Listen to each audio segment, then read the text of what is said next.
नमस्कार दोस्तों। आज हम बात करेंगे ध्यान और आत्मचिंतन की, जिनके बारे में स्वामी विवेकानंद ने कहा था कि यह मनुष्य के जीवन का सबसे बड़ा साधन है। दोस्तों, हमारा मन कभी भी एक जगह टिकता नहीं। यह एक बंदर की तरह इधर उधर कूदता रहता है। कभी भविष्य की चिंता करता है तो कभी अतीत के पछतावे में डूब जाता है। नतीजा यह होता है कि हम वर्तमान को जी ही नहीं पाते। लेकिन अगर मन को नियंत्रित करना है तो सबसे प्रभावशाली उपाय है ध्यान। ध्यान क्या करता है, आइए जानते हैं। ध्यान हमारे विचारों के तूफान को शांत करता है।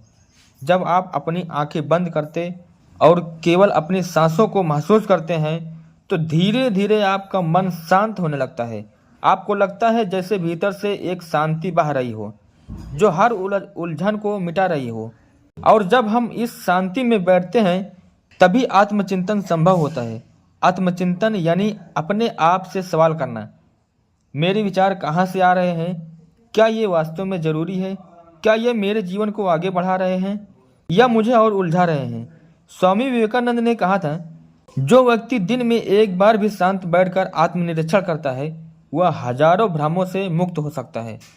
अब सवाल उठता है, हमें ध्यान और आत्मचिंतन कैसे करना चाहिए। बहुत सरल है। एकांत और शांत जगह चुनें जहां कोई शोर शराबा ना हो। रीढ़ सीधी रख कर बैठें।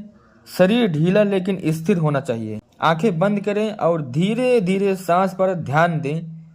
बस महसूस करें कि सांस अंदर जा रही है और बाहर आ रही है। विचार आएंगे, जाने दें, उन्हें पकड़ने की कोशिश मत करना।